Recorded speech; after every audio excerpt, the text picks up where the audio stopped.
Bismillahirrahmanirrahim. Assalamualaikum warahmatullahi wabarakatuh.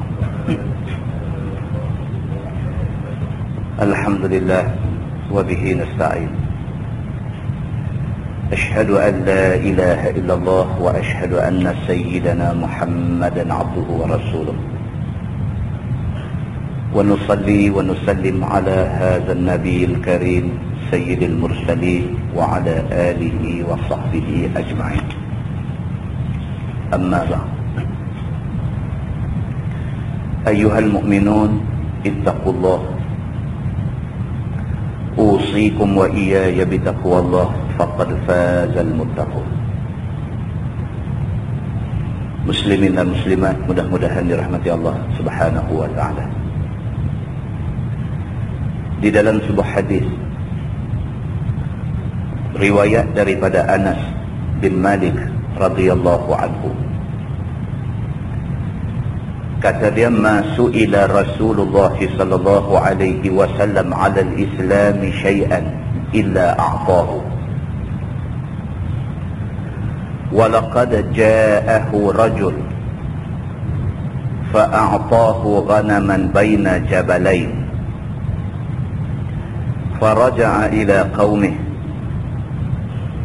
فقال يا قوم أسلموا فإن محمدا يعطي عطاء من لا يخشى الفقر وإن كان الرجل لا يسلم ما يريد إلا الدنيا فما يلبث إلا يسيرا حتى يكون الإسلام أحب إليه من الدنيا وما عليها. Atau kama qal, hadis sahih riwayat Imam Muslim. Seorang sahabat Nabi nama dia Anas bin Malik radhiyallahu anhu, dia menceritakan, kata Anas, tidaklah diminta kepada Nabi sallallahu alaihi wasallam sesuatu atas nama Islam, melainkan Nabi pasti bagi. Sahabat Nabi nama dia Anas bin Malik. Anas kata, Nabi SAW kalau ada orang yang minta sesuatu ke dia, minta atas nama Islam, maknanya minta untuk kepentingan Islam. Nabi SAW kalau ada siapa mai jumpa dia minta sesuatu daripada dia, minta atas nama Islam untuk kepentingan Islam, illa a'tahu, Nabi tentu punya bagi. Tak boleh bagi banyak, Nabi bagi sikit. Tapi Nabi SAW kalau orang jumpa dia, orang minta dia tolong atas nama Islam, dia tentu tolong. Anas bin Malik kata, walaqad ja'ahu rajulun, pernah sekali seorang laki-laki datang jumpa Nabi SAW. Di dalam syarah hadis ini dia cerita, yang dikatakan rajulun, laki-laki ni, dia ni adalah ketua kaum. Dia ni ketua satu kaum. Dia jumpa Nabi SAW dan dia minta Nabi SAW bagi sesuatu pada dia, tolong dia. Anas kata, fa'a'tahu ghanaman baina jabalain, Nabi bagi dekat dia ni kambing satu lembah di antara dua bukit. Kebetulan ada orang kaya, satu orang kaya jumpa Nabi, dia pun tak tahu macam mana nak tunjuk sayang dia pada Nabi, dia hadiahkan kepada Nabi kambing satu lembah. Lembah maknanya kawasan antara dua bukit. Banyaknya kambing ni sampai disebut dalam hadis ni, dia kata ghanaman baina jabalain. Ghanam, kambing tu ada di antara dua bukit. Satu lembah tu penuh dengan kambing. Satu orang mai jumpa Nabi, hadiahkan kepada Nabi kambing satu lembah. Tak lama selepas Nabi SAW terima hadiah kambing satu lembah tu, mai ketua kaum ni minta tolong Nabi SAW. Nabi SAW bagi dekat dia semua kambing hak ada di lembah tu, bagi sedekah dekat kawan yang meminta tolong dia ni. Faraja'a ila qaumih, ketua kaum ini bila dah dapat dah kambing satu lembah, balik jumpa kaum dia yang ramai tu. Faqala, kata dia, ya qaum aslimu fa inna Muhammadan yu'ti 'ata man la yakhshal faqra. Dia balik pergi jumpa kaum dia hak ramai tu, dia kata, wahai kaum aku, aslimu, dia kata, masuk Islamlah kamu semua, dia kata. Dia balik bagi tahu kepada orang-orang dia kata, dengar sini kamu semua, aku nak bagi tahu dekat kamu semua, aslimu, dia kata, masuk Islamlah, tak usah tunggu dah. Pasal apa? Fa inna Muhammadan yu'ti 'ata man la yakhshal faqra. Kerana yang kata Muhammad, yang bawa agama Islam ni, yang kata Muhammad ni, dia kalau bagi dekat orang, dia ni seolah-olah satu orang manusia yang tidak takut kepada miskin, dia kata. Dia balik bagi tahu pengikut dia, kaum dia hak ramai tu, dia kata sampai dah masa kita masuk Islam. Pasal apa? Pasal Muhammad, Nabi Muhammad yang bawa agama Islam ni, hangpa tahu tak dia ni orang macam mana? Dia ni satu orang manusia yang kalau orang minta tolong ke dia, dia tolong orang sampai seolah-olah kita kata dia ni tak takut miskin. Apa ada kat dia, dia sanggup bagi ke orang. Ni yang kata Muhammad SAW ni. Dia pergi bagi tahu kepada kaum dia, dia kata sampai dah masa kita semua kena masuk Islam. Anas bin Malik kata, wa in kana ar-rajulu la yuslimu ma yuridu illa ad-dunya fama yalbathu illa yasira hatta yakuna al-islam ahabba ilayhi min ad-dunya wa ma 'alayha. Anas bin Malik kata, kalaulah sekiranya ada seorang lelaki dia masuk Islam kerana nak dunia. Anas kata, kalaulah ada satu orang dia masuk Islam kerana dengan masuk Islam dia boleh dapat sesuatu daripada dunia. Anas kata tak lama, dia kata orang ni kemudiannya akan menjadi orang yang sayang kepada Islam lebih daripada dia sayang dunia dan isinya. Anas bin Malik kata, orang ni kalau mula-mula dia masuk Islam tak ikhlas, masuk kerana dia mengharapkan sesuatu dia boleh dapat dalam Islam, tapi selepas dia masuk Islam tak lama, dia akan dapati Islam ni sebenarnya cukup cantik dan dia akan sayang Islam lebih daripada dunia dan segala isi dia. Tuan-tuan, hadis ni nak beritahu dekat kita, kalau sekiranya kita ikut Islam sepenuhnya, orang akan nampak Islam ni cantik. Apa yang jadi hari ni, kita tak ikut Islam. Tuan tengok sahabat hari ni, kenuri, tok wan, bapa dengan abang, kenuri, cucu, anak, adik. Budak perempuan start daripada umur 5 tahun, tok wan dia rogol dia, pak dia rogol dia, abang dia rogol dia, sampai lah umur 12 tahun. Tok wan, pak dengan abang masih duk rogol dia lagi. Tuan-tuan tengok, mana silap kita? Kita nak kata salah tok wan tu, kita nak kata salah pak tu, kita nak kata salah abang dia. Semua orang kata lagu tu, tapi benda duk jadi juga lagi. Salah dia ialah kerana kita tak laksana apa yang Tuhan suruh. Itu salah dia. Salah dia ialah kerana Islam suruh, Allah Subhanahu Wa Taala suruh, kalau sekiranya orang berzina, hukum dia rejam kalau dia sudah berumah tangga. Kalau sekiranya dia berzina, dia belum berumah tangga, hukum dia sebat 100 rotan. Kita tak buat hukum tu. Bila tak buat, Allah Subhanahu Wa Taala tidak pelihara manusia. Allah tak pelihara. Masalah dia Allah tak pelihara. Kalau sekiranya kita buat, Allah Subhanahu Wa Taala pelihara kita. Bila dia pelihara, kita terpelihara, anak kita terpelihara, cucu kita terpelihara, masyarakat seluruhnya terpelihara. Tapi bila kita tak buat, Allah Subhanahu Wa Taala tak pelihara kita. Bila Allah tak pelihara kita, tak ada siapa boleh jamin kita selamat daripada apa-apa malapetaka. Muslimin dan muslimat yang dirahmati Allah sekalian, benda ni kena faham. Kena faham. Kita tak akan rasa manis gula kalau sekiranya kita tidak makan gula. Kita tidak akan rasa Islam ni baik kalau sekiranya kita tidak laksana Islam. Kalau Islam hanya tinggal dalam buku, kita baca, kita tak nampak, kita tak rasa kebaikan Islam. Kita baca, kita macam-macam nak nampak kebaikan Islam, tapi tak boleh rasa Islam tu baik macam mana. Tapi kalau Islam ni kita laksanakan sungguh-sungguh, Allah Subhanahu Wa Taala pelihara. Bila Allah pelihara, kita dapat merasai nikmat keamanan hasil daripada pelaksanaan Islam. Muslimin dan muslimat yang dirahmati Allah sekalian, Nabi SAW mengingatkan kita tentang perkara-perkara yang macam ini. Tentang Islam itu sangat cantik, sangat indah. Tetapi kecantikan dan keindahan Islam kita tidak akan dapat rasa selagi mana kita tidak laksanakan dia. Di antara tanda cantik Islam itu ialah macam yang disebut oleh Nabi SAW dalam hadis ni, bagaimana Nabi SAW atas nama Islam, Nabi sanggup habis segala-gala yang ada tadi.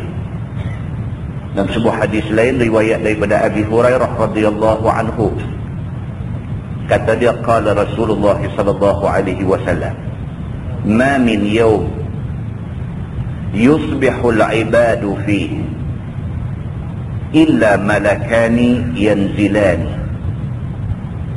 fayaqulu ahaduhuma Allahumma a'ti munfiqan khalafa wa yaqulu al-akhar Allahumma a'ti mumsikan talafa, atau kama qala, muttafaqun alaih. Abu Hurairah radhiyallahu anhu menceritakan, kata dia, Nabi SAW bersabda, sabda Nabi, ma min yawmin yusbihul ibadu fihi illa malakani yanzilan. Nabi kata tak ada satu hari pun yang manusia bangun pagi melainkan ada dua malaikat turun mai ke dia. Nabi kata manusia ni bangkit aja daripada tidur, bangkit tidur aja Allah hantar mai dua malaikat ke dia. Maka berkata salah satu daripada dua malaikat ni, Allahumma a'ti munfiqan khalafa. Malaikat hak seorang ni dia kata, ya Allah, bagilah ganti sesuatu yang baik kepada orang yang sanggup belanja harta daripada jalan Allah. Ni, kita bangkit pagi aja Allah hantar mai dua malaikat dekat kita. Selain daripada malaikat Raqib dan Atid, ada lagi dua malaikat mai dekat kita. Malaikat ni mai kata dekat kita, dia kata Allahumma a'ti munfiqan khalafa. Hak satu dia kata, ya Allah, bagi ganti dekat mana-mana orang yang mengeluarkan harta dia untuk belanja pada jalan Allah. Kalau dia ada buat keluar duit walau sekupang sekalipun, kalau dia ada buat keluar duit walau RM1 sekalipun, tapi untuk agama, untuk jalan Allah, sebagai ganti kepada sekupang, kepada RM1 yang dia buat keluar tu, gantikan kepada dia sesuatu yang lebih baik. Malaikat minta dekat Tuhan. Wa yaqulul akhar, malaikat hak satu lagi pula kata, Allahumma a'ti mumsikan talafah. Ya Allah, bagilah kerosakan kepada manusia yang tahan harta dia, walau sekupang pun dia tak mau belanja pada jalan Allah. Bagi kerosakan kepada harta orang ni. Hadis itu hadis sahih, muttafaqun alaih. Sepakat semua ulama mengatakan itu hadis sahih. Muslimin dan muslimat yang dirahmati Allah sekalian, daripada hadis ni dapat kita faham, Nabi tadi orang hadiah ke dia kambing satu lembah dia bagi ke orang. Kita hari ni kalau tak boleh sampai tawar tu, buat takat mana boleh. Boleh bagi RM1 untuk bantu Islam, bantu orang Islam, cukup. Kalau RM1 yang kita bagi itu RM1 yang ikhlas kerana Allah, malaikat minta doa kepada Allah, ya Allah, bagi ganti duit RM1 yang dia belanja ni dengan kebaikan yang lebih banyak daripada RM1 tu. Allah Subhanahu Wa Taala, dia kalau dia bagi kebaikan dekat kita, tak ada lah kebaikan yang seumpama tu yang manusia boleh bagi ke kita. Mudah-mudahan mukadimah itu memberi manfaat kepada kita semua, insya-Allah. Kita menggunakan Bahrul Mazi jilid 4. Bahrul Mazi jilid 4.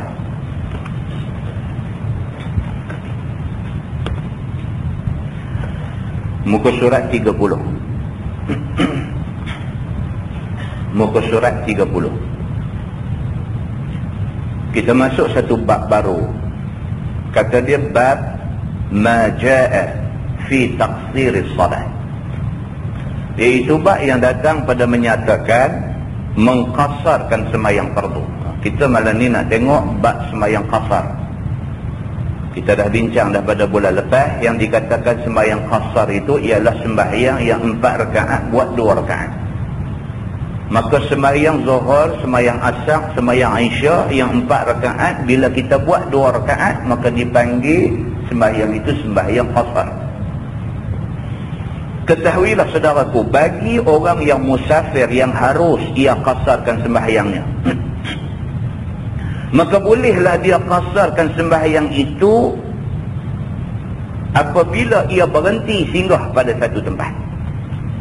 Kalau sekiranya dia ni musafir nak pergi ke satu tempat yang cukup 2 marhalah ataupun lebih. Daripada sini Pulau Pinang kita nak pergi Kuala Lumpur.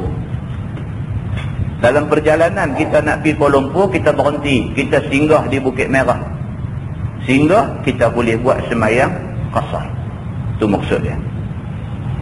Dia kata pada masalah ini ada ikhtilaf ulama padanya, ada khilaf ulama padanya. Ulama ada khilaf pendapat.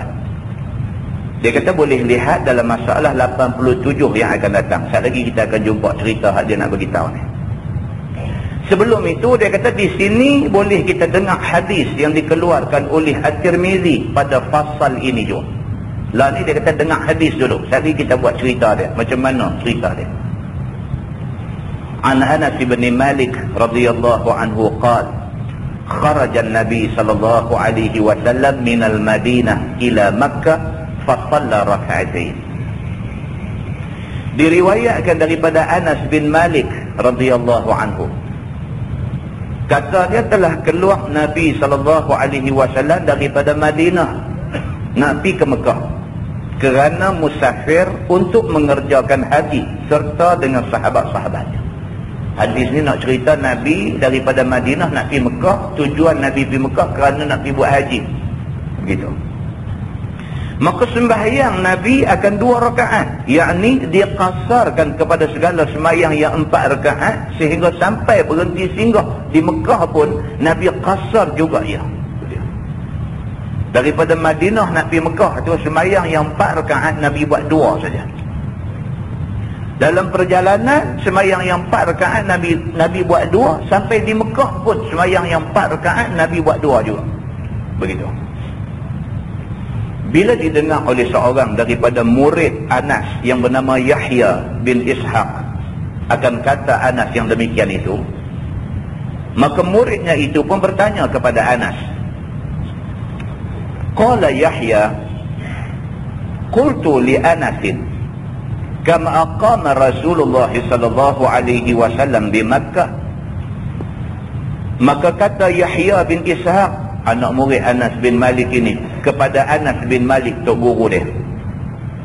Kata dia, ya Anas, berapa lama berhenti singgah Nabi sallallahu alaihi wasallam di Mekah pada masa dia mengerjakan haji itu? Anas cerita ke anak murid dia. Dia kata dulu Nabi SAW daripada Madinah pergi Mekah kerana nak buat haji. Sepanjang perjalanan sembahyang 4 rakaat Nabi buat 2 rakaat. Sampai di Mekah pun sembahyang yang 4 rakaat Nabi buat 2 rakaat juga. Bila dia habaq lagu tu, anak murid dia tanya dia. Dia kata berapa hari Nabi duduk di Mekah? Dah kata di Mekah pun duduk buat 2 rakaat, lagi sembahyang yang 4 rakaat ni berapa hari Nabi duduk di Mekah? Qala 10. Dia kata, maka jawab Anas bin Malik, iaitu berhenti Nabi 10 hari. Nabi duduk di Mekah 10 hari. 10 hari tu Nabi buat sembahyang qasar. Sekali dia cerita kat kita masalah. Dia kata bermukim Nabi SAW 10 hari di Mekah, bagaimana tafsilnya? Yang kata Nabi ni sampai di Mekah duduk 10 hari. 10 hari duduk buat sembahyang qasar ni, macam mana cerita sebenarnya? Bagaimana tafsilnya? Maksudnya bagaimana detail cerita tu macam mana? Adakah kita bila baca-baca hadis ni terus boleh buat amalan? Kita pergi Kuala Lumpur 10 hari kita hantar buat sembahyang jamak kasar. Orang tanya, tak boleh ni, hang duduk sampai 10 hari mana boleh? Baca hadis ni langsung. Rupanya ngaji tak habis. Yang kata Nabi SAW daripada Madinah pergi ke Mekah, kemudian duduk di Mekah 10 hari. 10 hari Nabi duduk buat sembahyang kasar tu, 10 hari Nabi duduk tu 10 hari macam mana? Begitu. Kata Imam Nawawi di dalam Syarah Muslim, bermula hadis yang menyebutkan Nabi bermukim 10 hari di Mekah itu, iaitu maksudnya bukannya Nabi duduk singgah di Mekah 10 hari. Bahkan maksudnya ialah bermukim Nabi di Mekah dan tempat yang dikeliling Mekah 10 hari dalam masa musafirnya sallallahu alaihi wasallam pada Hajjatul Wada' itu. Ceritanya begini, dia kata. Nabi bukan kata pergi duduk di Mekah, duduk tempat tu, duduk sampai 10 hari duduk buat sembahyang kasar. Bukan macam tu. Tapi 10 hari Nabi itu 10 hari sampai di situ bergerak pergi ke tempat-tempat lain. Dan ambil masa 10 hari. Lagu macam kita sini pergi Kuala Lumpur. Kita pergi Kuala Lumpur, pergi rumah anak kita di Taman Melawati. Kita duduk di Taman Melawati 2 hari. Lepas duduk Taman Melawati 2 hari, pergi Ceras 2 hari. Daripada Ceras 2 hari, kita pergi Petaling Jaya 2 hari. Daripada Petaling Jaya 2 hari, kita patah balik mai di Ampang 2 hari. Daripada Ampang 2 hari, kita patah balik pula pergi duduk di Brickfield 2 hari. Semua tu kita kata Kuala Lumpur lah. Kita kata jumlah duduk di Kuala Lumpur 10 hari. Tapi 10 hari tu bukan duduk satu rumah. 10 hari 2 di Taman Melawati, 2 di Ceras, 2 di Ampang, 2 di Brickfield, 2 di PJ. Jadi bila pecah-pecah tu, dia dianggap kita sepanjang 10 hari tu musafir. Tu baru nampak kan. Bila abang di Mekah aja, mana tak nampak celaru pula lah malam ni. Tak celaru apa. Nabi tidak pergi duduk satu tempat. Nabi bergerak. Yang pergerakan Nabi itu semua tu dalam kawasan Mekah. Begitu. Contohnya, dia cerita ni. Ceritanya begini. Iaitu pada hari yang keempat daripada bulan Zulhijjah, Nabi SAW masuk Mekah. Itu cerita dia. Nabi sampai di Mekah 4 Zulhijjah. Haji mula 9 Zulhijjah. 4 Zulhijjah Nabi masuk Mekah. Maka bermukim, yakni berhenti Nabi pada hari yang ke-5 dan ke-6 dan yang ke-7 di Mekah sendiri. 3 hari. Nabi duduk satu tempat di Mekah tu 3 hari. Hari 5, hari 6, hari 7. Hari 4 tu tak kira sebab itu hari perjalanan. Nabi duduk di Mekah tu hari 5, hari 6, hari 7. 3 hari Nabi duduk. Kemudian keluar Nabi daripada Mekah pada hari yang ke-8. Pergi ke satu tempat yang bernama Mina. Hari ke-8 Nabi keluar daripada Mekah, pergi ke satu tempat nama dia Mina. Mina dah Qaryah Lailah. Nabi pergi ke Mina pada hari yang ke-8. Duduk di Mina hari yang ke-8. Dan pergi Nabi ke Arafah pada hari yang ke-9. Lepas tu 9 hari bulan Nabi bergerak ke Arafah. Dan kembali pula Nabi ke tempat yang bernama Mina tadi pada hari yang ke-10. Lepas 9 tu Nabi jalan balik singgah Muzdalifah saat. Lepas tu terus sampai ke Mina. Hari 10 ada di Mina balik. Maka bermukim, yakni berhenti pula Nabi SAW di situ. Maksudnya di Mina pada hari 11 dan hari 12. Nabi tunggu di Mina hari 11 dengan hari 12. Hari 10 masuk Mina, tunggu hari 11, tunggu hari 12. Dan keluar Nabi daripada Mina ke Mekah pada hari yang ke-13. Hari 13 lepas melontang ketiga-tiga jamrah, pada hari 13 Nabi bergerak balik ke Mekah semula. Dan keluar Nabi daripada Mekah kembali musafir ke Madinah selepas daripada itu. Maka jadilah jumlah Nabi berhenti di Mekah dan tempat yang di sekelilingnya 10 hari. Jadi dengan kerana tu Nabi SAW dalam tempoh buat haji tu Nabi buat sembahyang jamak qasar. Pasal apa? Pasal Nabi dalam tempoh tu musafir. Faham tak? Kita duduk di Mekah seminggu dah duduk ada di Mekah tu. Jadi dah terputih dah musafir kita. Jadi selama kita duduk ada di padang Arafah apa semua, tak ada sebab dah kita nak buat sembahyang Jamak kasar. Pasal apa? Pasal musafir. Kita dah putus dah. Kita dah duduk di Mekah lebih daripada 3 hari dah. Nabi SAW dia duduk di Mekah 3 hari. Hari keempat dah keluar dah pergi ke Mina. Jadi Nabi pun mai daripada Madinah tu sampai duduk 3 hari aja. Tak ada nak putus musafir Nabi. Nabi bergerak pula. Maka Nabi sentiasa di dalam musafir. Contoh kita kata lah ni macam driver bas lah. Driver bas hari-hari musafir. Driver bas ekspres lah, bukan driver bas duk minggu Bukit Tajam ni tak boleh lah nak buat jamak khasar. Driver bas ekspres, dia duk bawa bas daripada Batuas KL, Batuas KL, KL Batuas, Batuas KL, KL Batuas. Hari-hari dia musafir, hari-hari dia boleh buat sembahyang jamak khasar. Itu cerita dia lagu tu. Baik, dia kata dan 10 hari ini semuanya Nabi qasarkan sembahyang dia.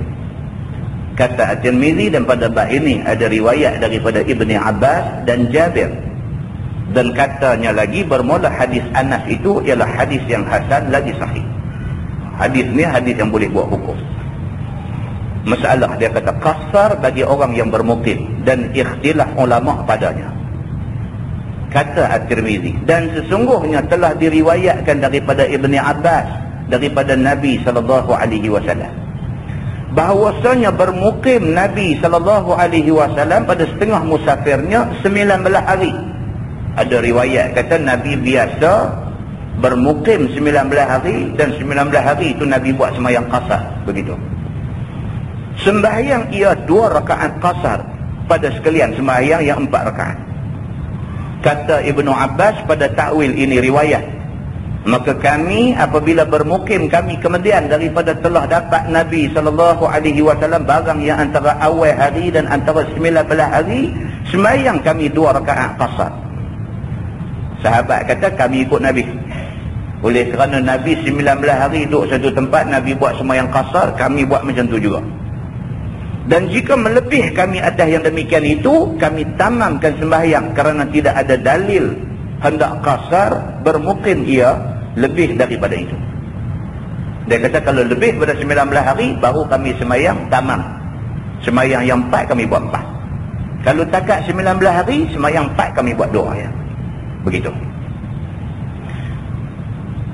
Diriwayatkan daripada Sayyidina Ali bin Abi Talib karramallahu wajhah bahawasanya berkata ia, barang siapa bermukim ia 10 hari nescaya mentamamkan ia akan sembahyangnya. Ini yang kata khilaf.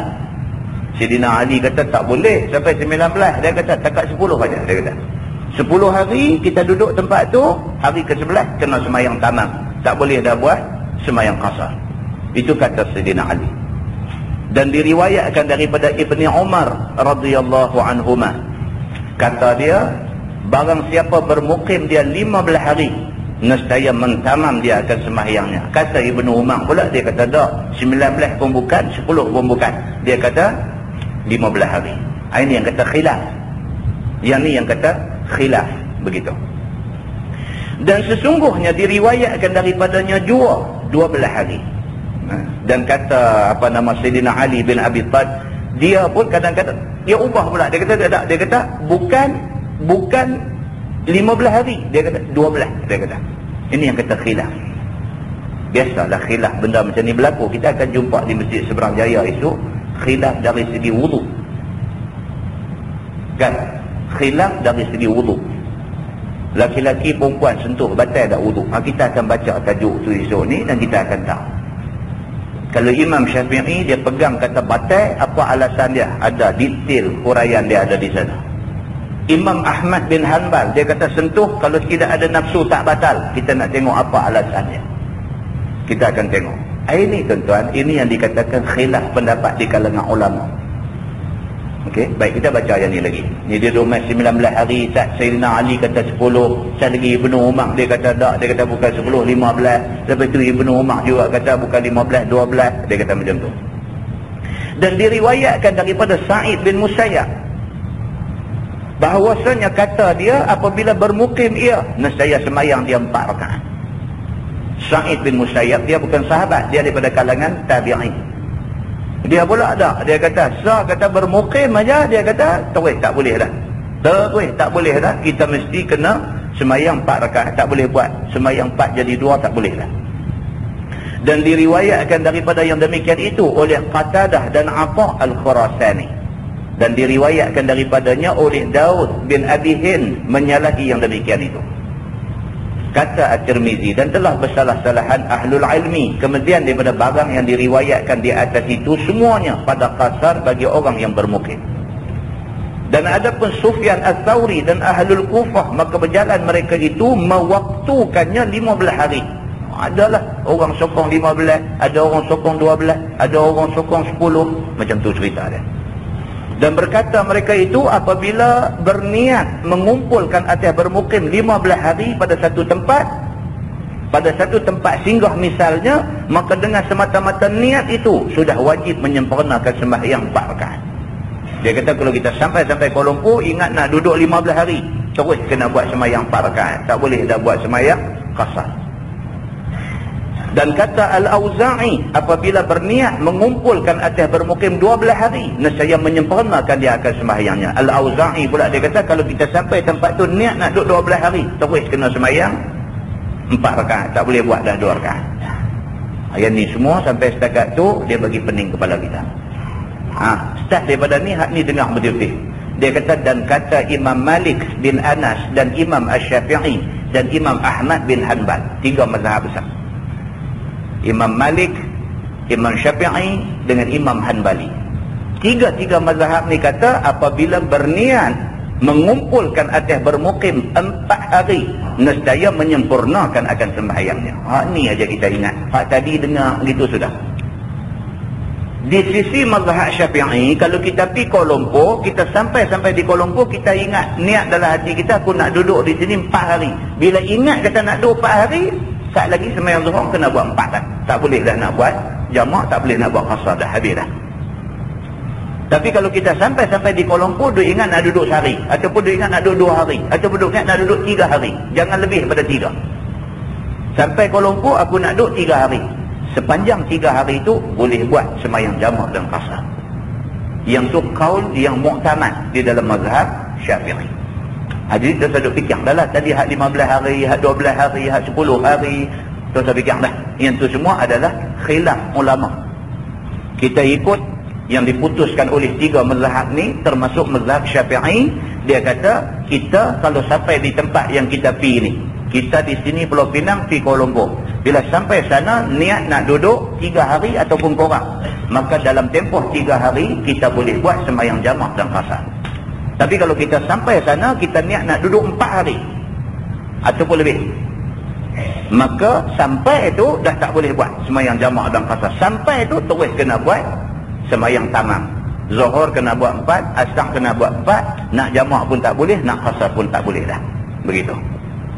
Dan ada pun Ishaq memikirkan dia akan yang terlebih kuat daripada mazhab padanya ialah hadis Ibni Abbas. Yang tu kita dah baca dia rosak balik tadi. Itu khilaf balik. Baik, kita terus pergi ke masalah yang berikutnya. Dia kata khasar bagi orang yang niat bermukim kurang daripada 4 hari. Dan dalilnya. Yang ni yang hadis yang dipegang oleh Imam Asy-Syafi'i. Kata Imam Nawawi dalam Syarah Muslim, pada hadis dalam masalah 85 itu menunjukkan atas bahawasanya orang yang musafir itu apabila berniat dia bermukim kurang daripada 4 hari, maksudnya 3 hari, 2 hari, sehari, kurang daripada 4, daripada tidak termasuk hari masuk dan hari keluar, tak kira. Kita pergi Kuala Lumpur hari Isnin tak kira lagi, Selasa, Rabu, Khamis kira, hari Jumaat kita balik. Kalau macam tu cara kita pergi Kuala Lumpur, hari Senin pergi, hari Selasa, hari Rabu, hari Khamis duduk Kuala Lumpur, hari Jumaat balik. Sepanjang 5 hari itu boleh buat jamak dan qasar. Pasal apa? Pasal kita duduk di Kuala Lumpur 3 hari saja, Selasa, Rabu, Khamis. Isnin hari berjalan pergi tak kira, Jumaat hari kita bertolak balik tak kira. Maka dalam tempoh itu kita boleh buat sembahyang jamak dan sembahyang qasar. Baik, dan bahawasanya 3 hari itu tidak dipanggil bermukim, bukannya bermukim. 3 hari itu tidak dipanggil mukim. Mukim ni bila lebih daripada 3 hari. Begitu. Kerana bahawasanya Nabi SAW bermukim dia dengan orang yang muhajirun 3 hari di Makkah. Nabi sewaktu dia daripada Mekah, sewaktu dia daripada Madinah mai ke Mekah nak buat haji, dia sampai, dia duduk di Mekah tu 3 hari, tak lebih daripada 3 hari. Lepas tu dia dah bertolak ke Mina, lepas tu bertolak ke Arafah, lepas tu patah balik mai ke Mina, lepas tu balik mai ke Mekah. Hak dia duduk satu tempat tu 3 hari aja, iaitu di Mekah duduk 3 hari, tidak lebih daripada 3 hari. Dan menunjukkan atas bahawasanya 3 hari itu bukannya bermukim pada syarak, dan bahawasanya 2 hari masuk dan keluar itu tidak masuk kira daripadanya. Maksudnya daripada 3 hari, hari kita bertolak pi dengan hari bertolak balik tak kira. Begitu. Pendeknya dia kata, telah berkata Syafi'i rahimahullahu ta'ala dan jumhur ulama. Begitulah yang dikatakan oleh Imam Syafi'i dan jumhur ulama, dan padanya khilaf yang bermacam-macam bagi salaf. Ini benda ni khilaf banyak. Tak usah ada sakit kepala dengan khilaf ni, kita ikut pendapat Imam Syafi'i. Dan yang sama dengan pendapat Imam Syafi'i ini ialah Imam Malik dan Imam Ahmad bin Hanbal. Cukup kuat dah tu, kita ikut tu dah cukup kuat dah. Maka itu keputusan dia. Jadi tak timbul dalam cerita orang pergi kursus daripada Pulau Pinang pergi kursus di Kuala Lumpur, duduk di Kuala Lumpur seminggu. Jadi 3 hari pertama dia duduk buat semayang jamaah, kata tak boleh dah. Pasal apa? Itu menyalahi perbuatan Nabi SAW. Dia kira kita sampai di sana, kita niat nak duduk berapa hari. Kalau niat nak duduk 3 hari, baru kita boleh buat semayang jamaah dan qasar dalam tempoh 3 hari.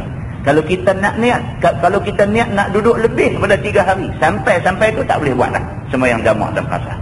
Benda ni jelas, tak ada kekeliruan lagi dah selepas ni. Baik, masalah dia kata, qasarkah di jalan-jalan bagi orang yang berniat bermukim 4 hari apabila sampai dia ke tempat yang ditujunya? Baik, dia kata ni, dalam perjalanan ni, on the way kita nak pergi daripada Kuala Lumpur, nak pergi daripada Penang nak pergi Kuala Lumpur tu, sepanjang jalan tu boleh tak boleh kita buat semayang jamaah dan qasar kalau sekiranya kita niat nak duduk di Kuala Lumpur 4 hari. Kita duduk cadang nak pergi Kuala Lumpur, nak duduk 4 hari. Maksudnya apa? Maksudnya putihlah musafir. Bila sampai, putih musafir. Sebelum sampai, boleh tak boleh buat semayang jamaah qasar? Tak baca lagi pun tahu dah kata boleh. Begitu. Baik, kata Imam Syafi'i di dalam kitab dia maka jika keluar seseorang, maka dia qasadnya musafir akan sebagai musafir yang harus, yakni musafir yang harus qasarkan sembahyang padanya, supaya bermukim dia padanya 4 hari, kemudian musafir dia ke tempat lain. Nescaya qasar dia akan sembahyangnya di sepanjang jalan, sehingga sampai dia ke tempat dia berniat mukim itu. Sepanjang jalan tu memang kita musafir. Kita bertolak daripada Pulau Pinang nak pergi Kuala Lumpur, bercadang nak duduk di Kuala Lumpur seminggu. Dalam perjalanan nak pergi ni, boleh tak boleh kita buat semayang jamaah qasar? Boleh. Dalam perjalanan boleh. Tapi bila sampai tempat hak kita nak pergi, tempat hak kita cadang nak duduk seminggu tu, bila sampai tak boleh lah. Perjalanan boleh. Begitu. Baik, masalah dia kata, qasarkah bagi orang yang sudah niat bermukim, tiba-tiba berpaling niat, tidak mau bermukim pada waktu sampainya? Ya, inilah guluk buat latah macam tu. Mula-mula dia ingat dia nak pergi Kuala Lumpur, dia nak duduk di Kuala Lumpur 4 hari. Lepas tu dah sampai dah di Kuala Lumpur, tak macam mana duduk setengah jam, tak jadi pula. Duduk 2 hari, duduk sehari sudah nak balik. Dia kata begitu. Mana? Dia daripada Penang nak pergi Kuala Lumpur, duduk cadang pergi Kuala Lumpur, nak duduk rumah anak dia, nak duduk seminggu. Duduk cadang nak duduk seminggu.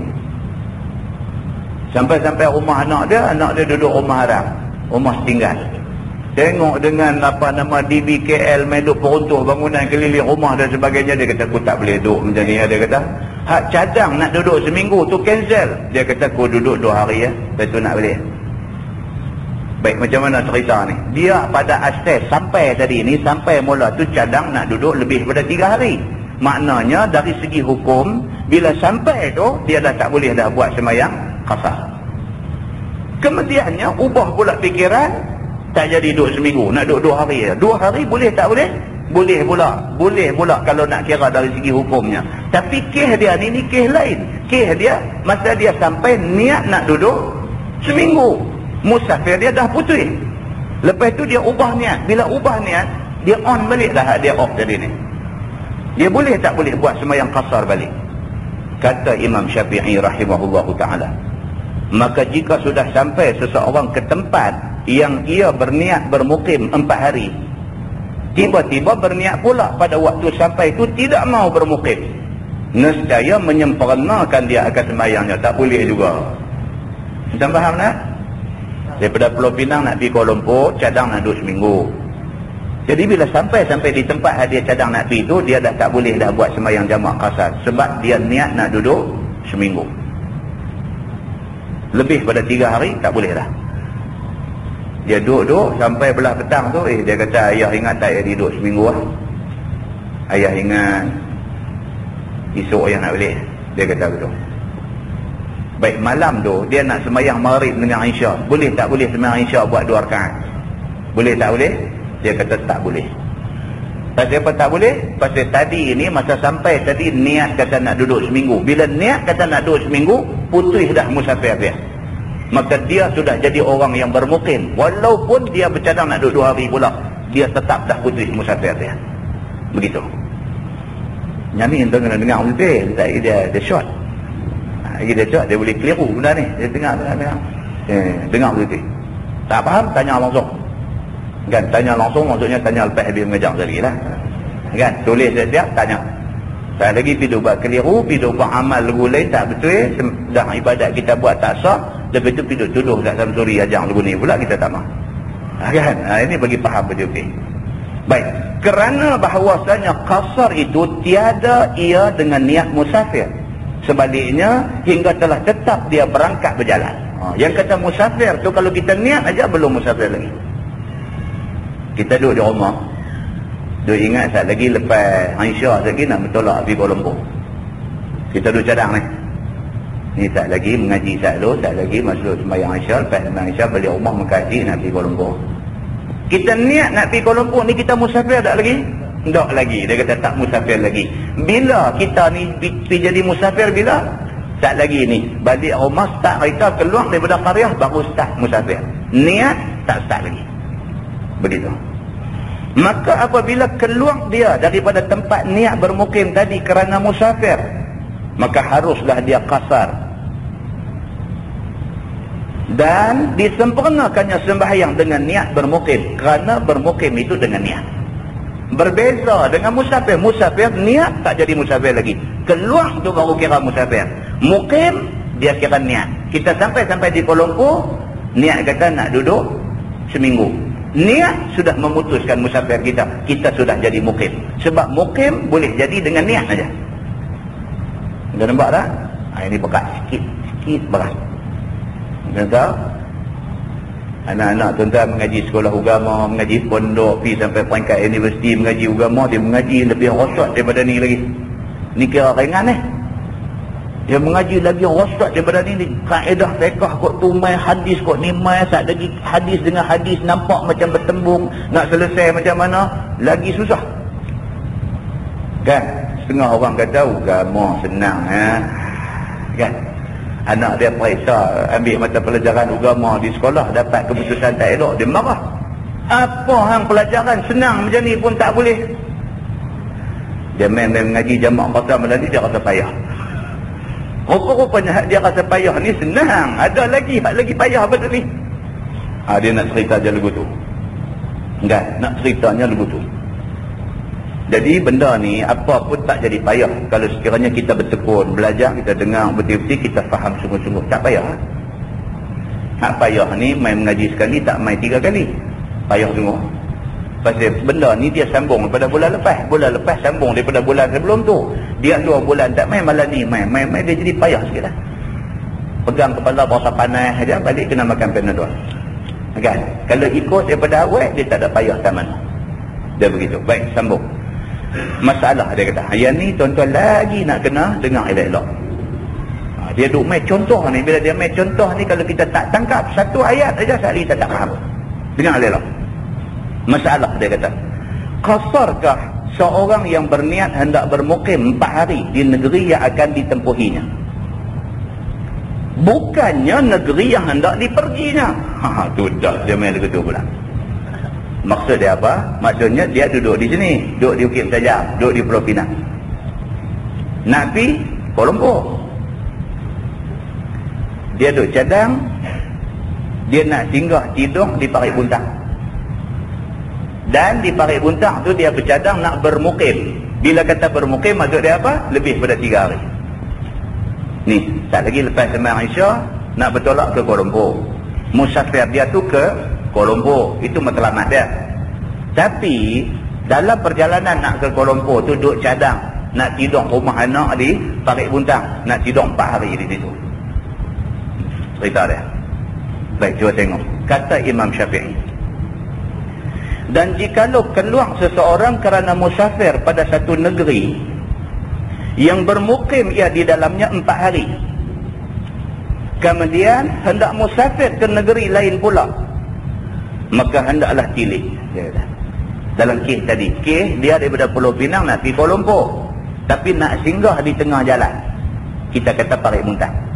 Dia nak singgah di Parit Buntang dan dia nak duduk lebih pada 3 hari di Parit Buntang. Imam Syafi'i kata, tengok dulu kes ni. Kes ni perlu dihalusi, dia kata.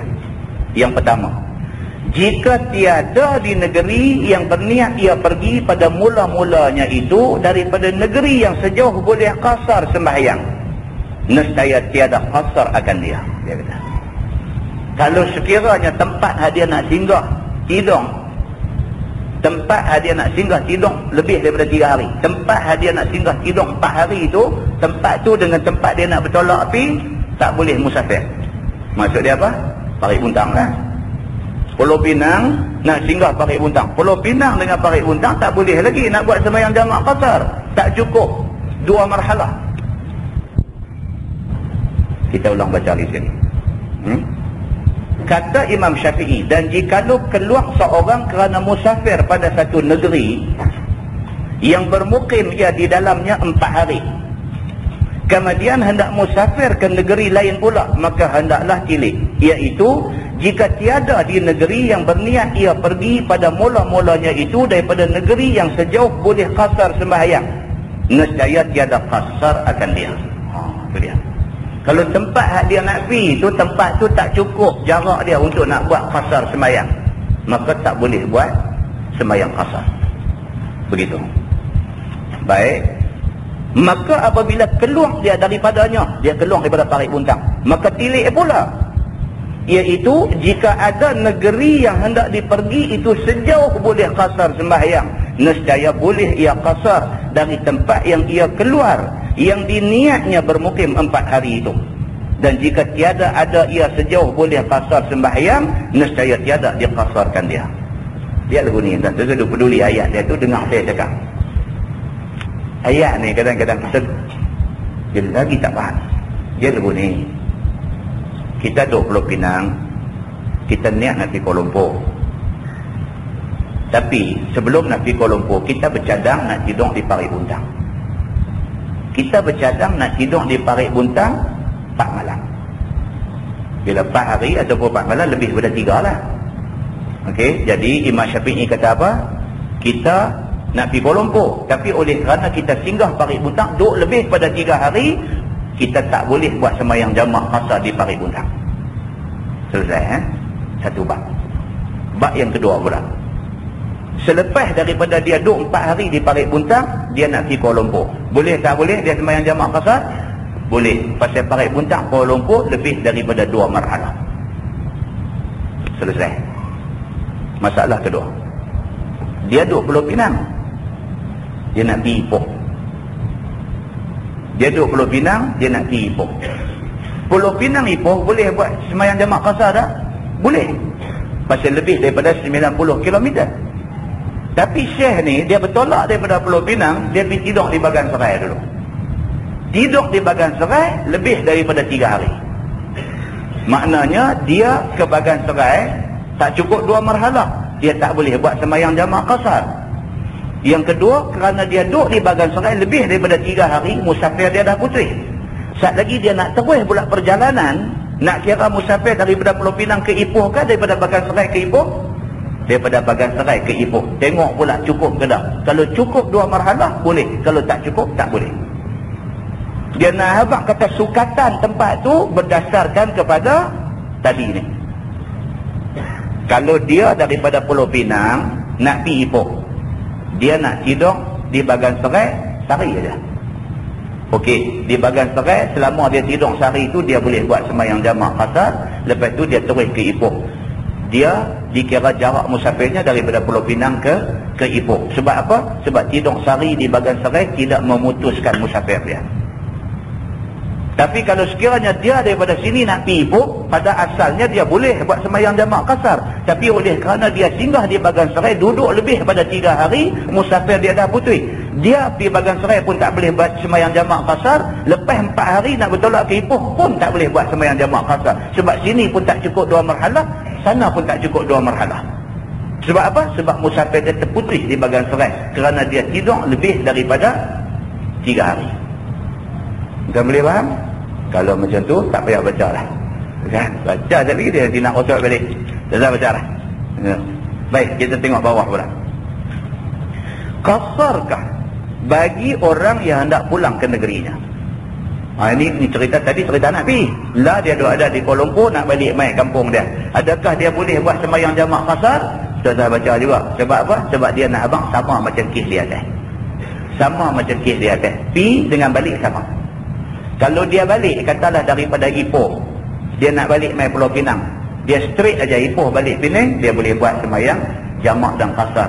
Dengan syarat dia buat sembahyang jamak dan qasar itu di luar daripada qaryah dia.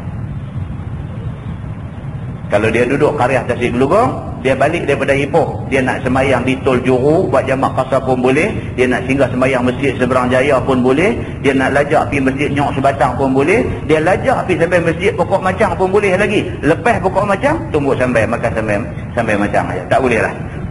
Pasal apa? Pasal lepas Pokok Macang dia dah masuk qaryah Tasik Gelugong, tak boleh tak buat sembahyang jamak qasar. Kes dia sama macam kes tadi. Samalah juga dia daripada Ipoh nak balik mai Penang, dia singgah dulu di Bagan Serai ataupun di Parit Buntang. Dia singgah dulu di Bagan Serai, tidur di situ 4 malam dulu. Lepas 4 malam baru nak bertolak balik, macam tu jugalah. Jadi Ipoh sampai Bagan Serai tak cukup, tak boleh buat jamak qasar. Daripada Bagan Serai nak balik mai pun jadi tak cukup, tak boleh buat jamak qasar. Kes sama macam kes kita terang tadi. Kita boleh nampak? Alhamdulillah. Kita terus lagi. Baik, masalah yang bawah tu dia kata, qasarkah bagi orang yang menurut jalan jauh padahal ada jalan dekat? Ni pula cerita lain pula. Kalau nak kira tempat nak dia nak pergi tu tak cukup 2 marhalah. Tapi dia pergi pusing jalan lama. Dia pusing jalan lama jadi lebih pada 2 marhalah. Ni macam mana cerita? Boleh ke tak boleh dia nak buat sembahyang jamak qasar sedangkan dia ada 2 alternatif? Dia boleh ambil jalan yang tak cukup 2 marhalah untuk sampai tempat tu, dan dia boleh ambil satu jalan lagi boleh lebih daripada 2 marhalah untuk sampai ke tempat tu. Jadi cerita dia ni nak kira musafir ke tak kah? Kita baca. Kata Imam Syafi'i di dalam Al-Um, dan apabila menghendaki seorang akan musafir satu negeri yang ada baginya 2 jalan, yakni jauh dan jalan dekat. Satu daripadanya sejauh boleh qasar sembahyang, dan satu lagi tidak sampai sejauh boleh qasar sembahyang. Apa hukumnya? Kata Imam Syafi'i, tiadalah baginya di sisiku qasarkan sembahyang itu. Imam Syafi'i kata kalau ada jalan dekat, kita saja pergi ambil jalan jauh, tak boleh qasar. Pasal apa? Pasal kita boleh sampai di tempat tu dengan menggunakan jalan dekat. Kita ada satu jalan yang tak cukup 2 marhalah, kita saja pergi ambil jalan jauh. Imam Syafi'i kata tak boleh buat sembahyang jamak qasar dalam kes yang macam ni. Hanya sahaja adalah baginya qasar sembahyang itu apabila tiada ada kepadanya jalan melainkan perjalanan qadar yang diqasarkan padanya sembahyang. Hanya yang boleh buat qasar ni kalau tempat kita nak pergi tu ada satu jalan aja, dan jalan tu memang lebih pada 2 marhalah, baru boleh buat qasar, jamak qasar. Melainkan dia kata pada jalan yang dekat itu ada seteru yang ditakuti padanya. Dia kata kecuali Memanglah kita nak pergi tempat tu ada dua jalan. Satu jalan dekat, satu jalan jauh. Tapi kalau kita pergi jalan dekat, ada satu samsing apa-apa, siapa lalu jalan tu, dia dipukul, dia dikatuk kereta, Nabi pecah dan sebagainya. Misalnya lagu tu. Maka kita tak boleh pergi jalan tu, melainkan terpaksa ambil jalan jauh untuk keselamatan kita. Dalam kes yang macam ni, dia kata boleh ambil jalan jauh dan boleh buat sembahyang jamaah asar. Begitu. Ataupun dia kata ada kawan baginya menempuhi jalan yang jauh. Maka jika ada ia yang demikian itu, nescaya adalah baginya bahawa qasar ia. Apabila adalah jauh perjalanannya, barang yang harus qasar sembahyang padanya. Ataupun kes yang kedua, dia kata dia nak pergi tempat tu memang ada dua jalan. Satu jalan dekat tak cukup dua marhalah. Satu jalan jauh lebih daripada dua marhalah. Cuma ada satu kawan tumpang kereta dia, kawan tu rumah dia kena pergi ikut jalan jauh. Jadi dia nak kena pergi hantar orang tu turun, baru dia nak pergi tempat dia. Dalam kes yang macam ni, boleh buat sembahyang jamaah asar. Pasal apa? Pasal Islam mengutamakan kita tolong orang. Clear, ha? Clear, dia cerita dia macam tu. Itu pun dia kata syarat apa? Syaratnya musafir dia itu musafir yang harus qasar. Maksudnya musafir yang bukan maksiat. Kalau musafir maksiat, habis jam. Tak boleh buat sembahyang jamaah qasar. Kita tengok tajuk baru. Bab ma jaa fi tatawwu' fi safar. Itu bab yang datang pada menyatakan sembahyang sunat dalam musafir. Wahai saudaraku, dalam musafir itu tiada tegah atas seorang mengerjakan sunat, sama ada malam atau siang hari. Itu. Kita musafir, kita boleh buat sembahyang sunat, tidak dilarang. Maka setengah daripada yang menunjukkan atas yang demikian adalah hadis yang dikeluarkan oleh Imam At-Tirmizi. Kata dia Anil Barra bin Azib radhiyallahu anhu qala sahibatu Nabi sallallahu alaihi wasallam 18 safara. Diriwayatkan daripada Al-Barra bin Azib radhiyallahu anhu, kata dia telah bersahabat aku akan Nabi sallallahu alaihi wasallam 18 kali dalam musafirnya.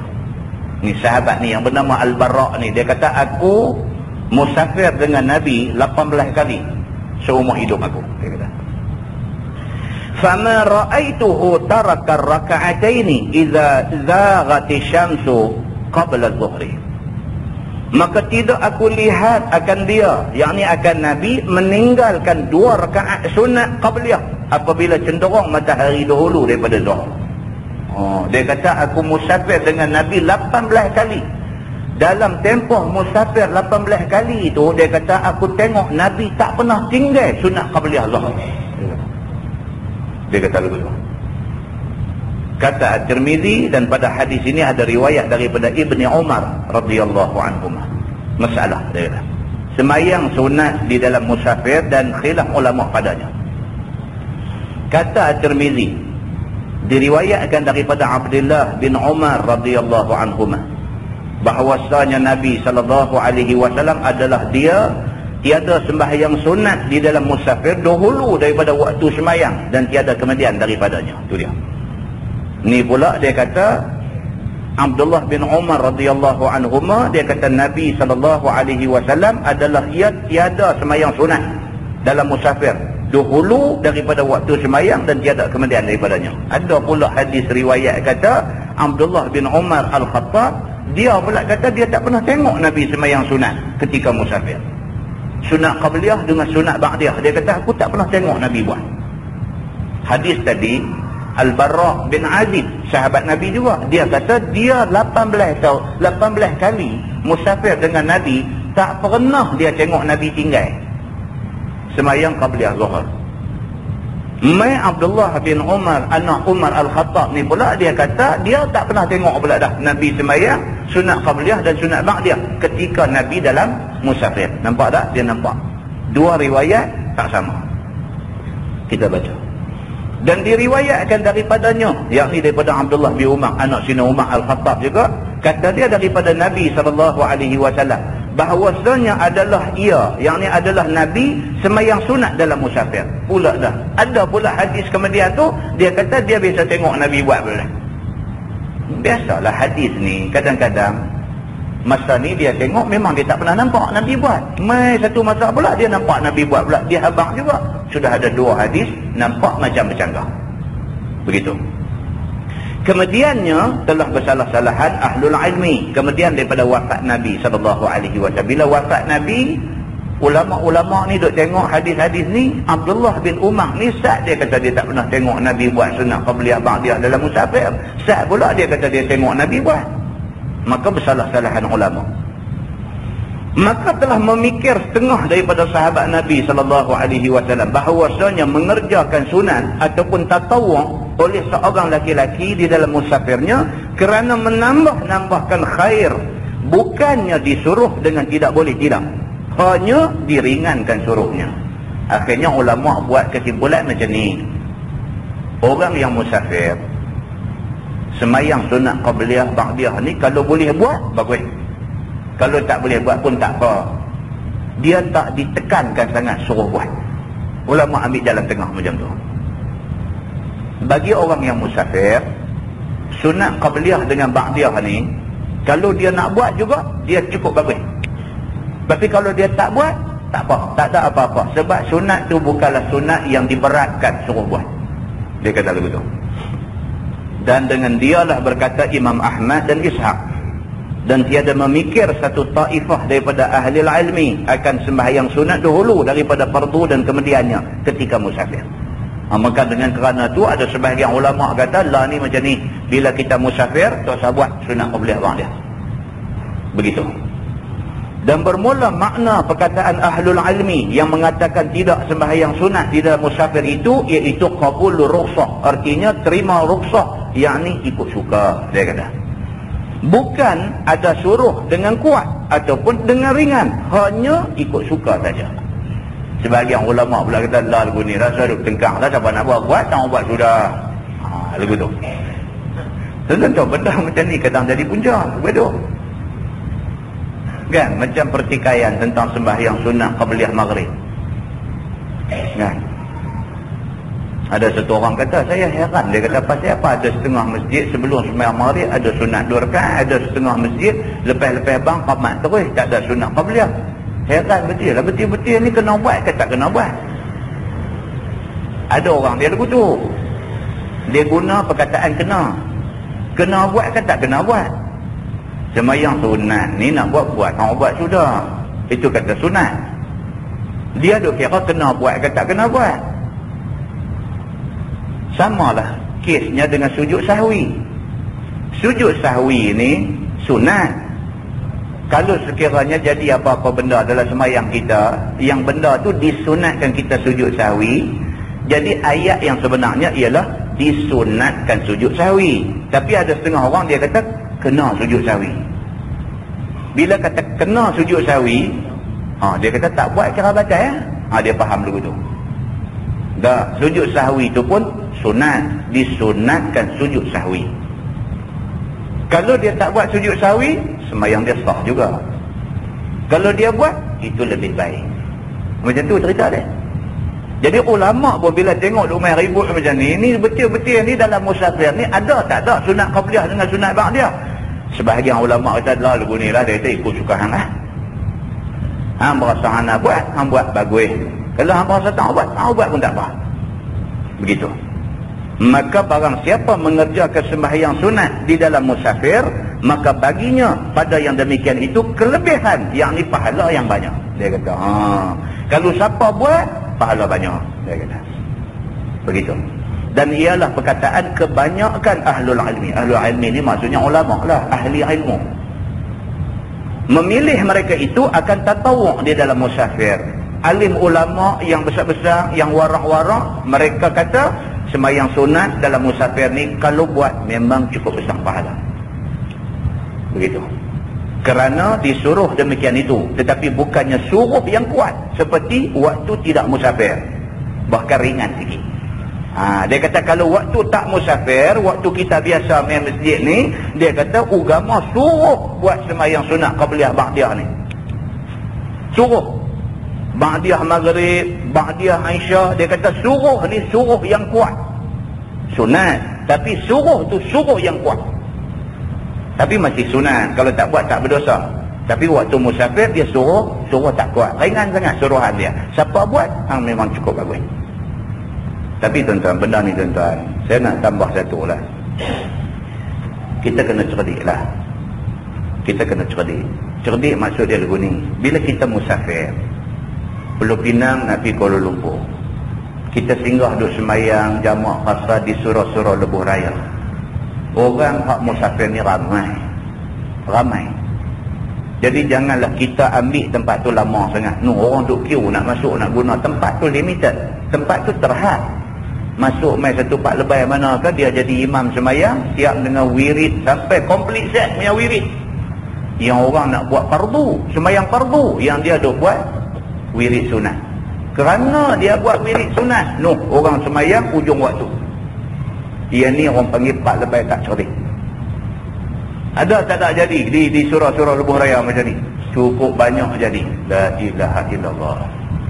Dia nak buat benda baik, tapi dia buat benda baik menyebabkan jadi tak baik pada orang lain. Orang lain nak masuk tak boleh sebab dia duduk tentu, dia duduk wirid. Orang belakang dia pun tunggu bagai duduk wirid sekali.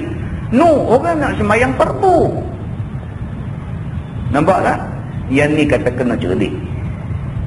Kita tempat-tempat macam tu, tempat musafir, tempat terhad, orang nak guna ramai, kita kena cepat. Masuk semayang Allahu Akbar, semayang apa semua, surah pun ambil surah pendek-pendek. Maghrib lebih-lebih lagi, masa singkat. Ambil surah pendek-pendek aja. Habis, Assalamualaikum warahmatullahi wabarakatuh. Assalamualaikum warahmatullahi wabarakatuh. Allahumma salli ala Muhammad wa ala Muhammad. Doa rekah. Sapu muka kelam. Orang lain pula nak semayang. Yang ni kena tuan-tuan. Yang ni kadang-kadang benda-benda macam ni berlaku di tempat-tempat semayang ni kan. Orang yang selalu musafir dia memang fed up dengan benda macam ni. Dia fed up. Nak wirid, nak apa-apa keluar ni, naik kereta boleh wirid lagi. Bukan wirid mesti dalam surau plus saja. Naik kereta lagi nak baca ayat kursi ke apa, baca kan. Nak meratik jangan sampai steering lari ke kanan-kanan, sudah nak meratik dah lagu mana pun kan. Dia lagu tu saja. Jadi oleh kerana benda ni tak ada dalam kitab, maka ada orang dia tak timbang benda-benda macam ni sampai menjadi susah kepada sebahagian orang yang lain. Itu saja kita tambah. Baik masalah dia kata. Sembahyang sunat Nabi SAW di dalam musafir dan hadisnya. Kita habis sikit ya. Satu muka ya. Wahai saudaraku, sesungguhnya telah dikeluarkan oleh Imam At-Tirmizi hadis Nabi SAW sembahyang Nabi sembahyang sunat dalam musafirnya. Katanya ani bin Umar radhiyallahu anhuma qala sallaitu ma'an Nabi sallallahu alaihi wasallam fil hadar was safar. Dia kata diriwayatkan daripada seorang sahabat Nabi sallallahu alaihi wasallam, nama dia Umar radhiyallahu anhuma. Nama dia Abdullah bin Umar radhiyallahu anhuma. Katanya telah sembahyang aku serta Nabi sallallahu alaihi wasallam dalam negeri, yakni pada masa tidak musafir. Ni anak Sina Umar ni. Dia kata di Mekah, di Madinah pun aku duduk semayang dengan Nabi. Waktu musafir pun aku semayang dengan Nabi. Kata dia fasallaitu ma'ahu fil hadar az-zuhra arba'an wa ba'daha raka'ataini. Kata dia maka sembahyang aku serta Nabi SAW ketika dalam negeri, yakni ketika masa tidak musafir. Akan sunat dahulu daripada zuhur 4 rakaat dan sunat kemudian daripada zuhur 2 rakaat. Masa duduk di Madinah tak musafir, Nabi SAW kalau nak sembahyang zuhur, sebelum sembahyang zuhur Nabi buat sunat qabliyah 4 rakaat. Tuan-tuan, dalam mazhab Hanafi sunat qabliyah zuhur 4 rakaat, dia tak ada 2. Dalam mazhab Syafi'i ada 2 ada 4. Itu sebab tuan-tuan pergi masjid clean, masjid India, masjid apa semua tu, mereka sunat qabliyah zuhur 4 rakaat. Pasal apa? Pasal hadis yang mengatakan Nabi buat sunat qabliyah zuhur 4 rakaat, hadis tu hadis yang kuat. Dia begitu. Kan? Baik.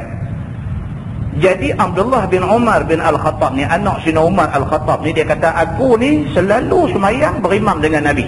Memang aku duk ikut Nabi. Masa Nabi tak musafir, Nabi sembahyang sunat qabliyah zuhur 4 rakaat. Lepas tu sembahyang zuhur, kemudian sembahyang sunat ba'diyah 2 rakaat.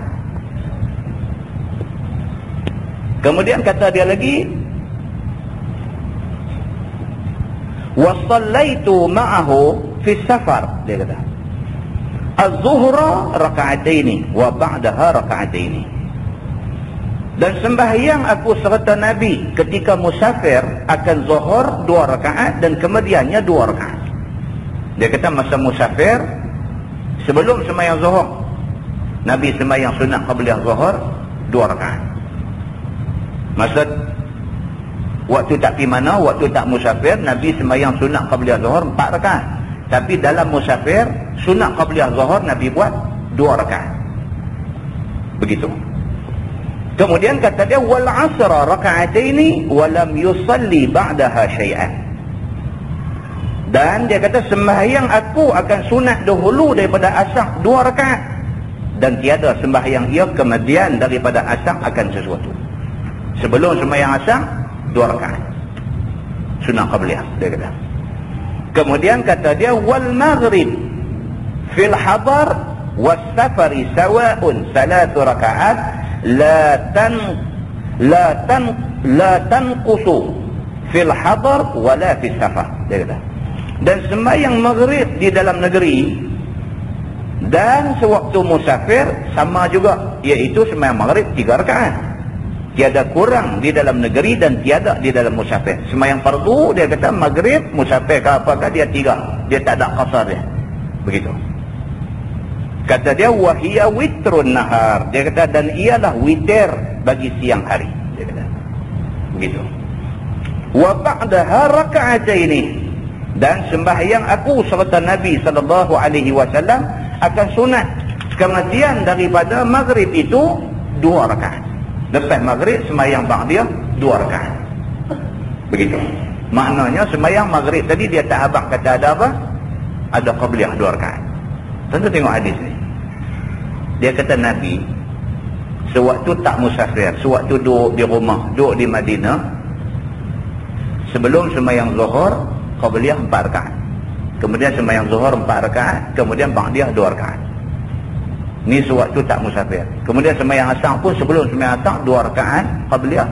Lepas tu asar 4 rakaat, lepas sembahyang asar tak ada ba'diyah. Kemudian maghrib, sembahyang maghrib 3 rakaat, lepas maghrib ba'diyah 2 rakaat. Kemudian sembahyang isya 4 rakaat, kemudian ba'diyah 2 rakaat. Yang tu semasa tak musafir. Masa musafir pula dia kata Nabi sebelum buat sembahyang qasar zuhur, Nabi sembahyang qabliyah 2 rakaat. Kemudian sembahyang zuhur 2 rakaat qasar. Kemudian selepas sembahyang tu sembahyang ba'diyah 2 rakaat. Ba'diyah zuhur 2 rakaat. Kemudian saat lagi nak sembahyang asar, qabliyah asar 2 rakaat. Kemudian sembahyang asar qasar 2 rakaat, lepas itu tak ada dah sembahyang ba'diyah. Kemudian masuk maghrib pula dalam musafir. Masuk maghrib pula Nabi terus sembahyang 3 rakaat, lepas itu ba'diyah 2 rakaat. Kemudian saat lagi masuk Aisyah, Nabi buat sembahyang Aisyah qasar 2 rakaat, ba'diyah 2 rakaat. Yang ni yang Abdullah bin Umar bin Al-Khattab nak beritahu dekat kita. Dia kata, dan kata At-Tirmizi bermula ini hadis hasan. Telah aku dengar akan Muhammad bin Ismail Al-Bukhari, yang ni Imam Bukhari. Muhammad bin Ismail Al-Bukhari berkata ia, tiada meriwayat oleh Ibnu Layla akan satu hadis lebih berkenan aku kepadanya daripada hadis ini. Imam Syafi'i dia sangat suka dengan hadis ini. Ini apa nama? Imam At-Tirmizi dia sangat suka dengan hadis ni. Betul hadis ni. Dia kata hadis ni ada diriwayatkan oleh Imam Al-Bukhari. Dia kata masalah sembahyang sunat dalam musafir siang dan malam. Kata Syafi'i di dalam Al-Um, dan bagi orang yang musafir itu bahawa sembahyang sunat dia malam dan siang. Pada masa dia qasar akan sembahyang ataupun tiada qasar. Sembahyang sunat ni moduk jalan, dia kata. Itu pendapat siapa? Pendapat Imam Asy-Syafi'i. Sembahyang sunat ni kalau boleh buat cukup cantik, dia kata. Tapi tak disuruh secara keras suruh kita buat. Tapi kalau siapa buat cukup cantik. Yang ni pun saya kata apa tadi? Kena cerdik. Kita pergi guna surau lebuh raya, tak lagi dengan duk buat sunat qabliyah, tak lagi dengan duk buat sunat ba'diyah, orang duk kira panjang nak sembahyang, tak maulah. Utamakan orang nak buat sembahyang fardu daripada kita nak buat sembahyang sunat. Begitu. Baik. Dan diriwayatkan daripadanya bahawasanya adalah ia sembahyang akan sunat dahulu daripada zuhur. Hal keadaannya musafir akan 2 rakaat. Itu dia. Dia kata Nabi sendiri buat sembahyang qabliyah apa semua Nabi buat, dia kata. Dan dahulu daripada asar 4 rakaat. Dan ada pula riwayat kata Nabi biasa buat qabliyah asar sampai 4 rakaat. Dan sabit daripadanya bahawasanya sembahyang sunat dia pada tahun menang perang ambil Mekah 8 rakaat, iaitu sembahyang sunat duha. Tu je. Nabi musafir, Nabi mai daripada Madinah masuk mai ke Mekah. Nabi masuk mai, Nabi kuasai Mekah tanpa berlaku tumpah darah. Bila keadaan semua tenang, tenteram elok, Nabi terus pergi sembahyang 8 rakaat sembahyang sunat duha. Sedangkan Nabi ketika itu dalam musafir. Begitu. Dan sesungguhnya qasar dia pada tahun menang perang Mekah itu. Dan sekali lagi bila masuk zuhur, Nabi sembahyang zuhur 2 rakaat qasar. Tapi sebelum masuk zuhur, masa ada waktu duha tu, Nabi sembahyang duha. Sebaik-baik sahaja dia masuk Mekah, Nabi sembahyang duha 8 rakaat. Itu sabit daripada hadis Nabi SAW. Jadi jelas dekat kita. Kesimpulan dia apa? Kesimpulannya sembahyang sunat ketika musafir itu memang boleh buat. Walaupun tuntutan suruh buat itu tuntutan yang tidak berat, tuntutan yang ringan, sehingga kan ulama kata siapa nak buat, siapa tak buat pun tak apa. Tapi Imam Syafi'i kata kalau kamu boleh buat itu lebih bagus. Dia kata begitu. Baik, tajuk berikutnya bab fil jam'i bainas salatain. Baru nak masuk bab sembahyang jamak. Kita tengok ni semua ni bab sembahyang qasar. Lepas ni dia nak tengok bab sembahyang jamak. Tetapi syarat untuk sembahyang qasar, sembahyang jamak ni ada banyak yang sama. Ada banyak yang sama, syarat-syarat umum dia. Kan? Syarat jauh perjalanan sama. Syarat musafir tu mesti bukan musafir yang maksiat, sama jamak dengan sembahyang qasar sama syarat dia. Cuma lepas ni dia nak khususkan bincang tentang sembahyang jamak saja. Macam mana? Kalau kita buat jamak takdim, sembahyang mana nak dulu? Kalau buat sembahyang jamak takhir, sembahyang mana nak dulu? Dia akan bincang benda-benda yang macam tu. Nah, wallahu a'lam. Soalan. Bagi seorang pelayar, Datuk Azhar lah ni, kan, yang berlayar jauh, iaitu selama sebulan 2, bolehkah dia sembahyang qasar sepanjang tempoh itu? Sedangkan dalam tempoh berkenaan kapal ada singgah di mana-mana pelabuhan lebih daripada 4 hari. Contohnya kapal itu berlayar ke Amerika, tapi dalam perjalanan itu kapal itu singgah di Singapura, Tokyo dan sebagainya lebih daripada 4 hari. Terima kasih. Soalan daripada Popeye the Sailor Man. Hui. Popeye tanya soalan ni, dia pun kira Sailor Man. Dia tak tulis Popeye, saya sebut. Dia tulis jadi terima kasih Sailor Man dia tulis. Dia ni ahli pelayaran lah. Baik, Popeye tu tambah lah. Kan? Baik, dia cerita lagu ni. Bagi kes pelayar, dia musafir. Sebab destinasi dia memang nak pergi jauh. Dia bertolak daripada pelabuhan Langkawi misalnya. Dia bertolak tu dia bukan cadang nak singgah dekat-dekat. Dia bertolak tu Singapura misalnya. Bila sampai di Singapura dia duduk 4 hari. Daripada Pulau Pinang, daripada Langkawi, dia nak sampai Singapura, sepanjang jalan tu dia adalah musafir dan dia boleh buat sembahyang jamak dan qasar. Bila dia sampai di pelabuhan Singapura, tengok dia nak duduk di tempat tu sajakah ataupun dia nak berkelewang dalam Singapura daripada qaryah ke qaryah kah? Kalau dia nak duduk setempat tu saja, dia niat nak duduk lebih daripada 3 hari, terputus musafir dia. Tapi kalau dia sampai di Singapura, dia sambat kapal dia elok-elok, saat lagi dia pergi dekat apa ni, dia berpusing dalam Singapura, setiap dia pergerakan dia tu, dia boleh sembahyang jamak dan qasar.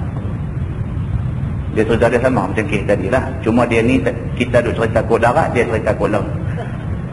Kan, sekali lagi dia bertolak pula daripada Singapura, dia nak pergi ke port mana pula, ke pelabuhan mana pula, ke Tokyo pula misalnya. Sepanjang jalan nak sampai Tokyo tu, kena semayang. Semayang tu dia boleh buat, dia entitled, dia layak untuk buat semayang jamak dan qasar.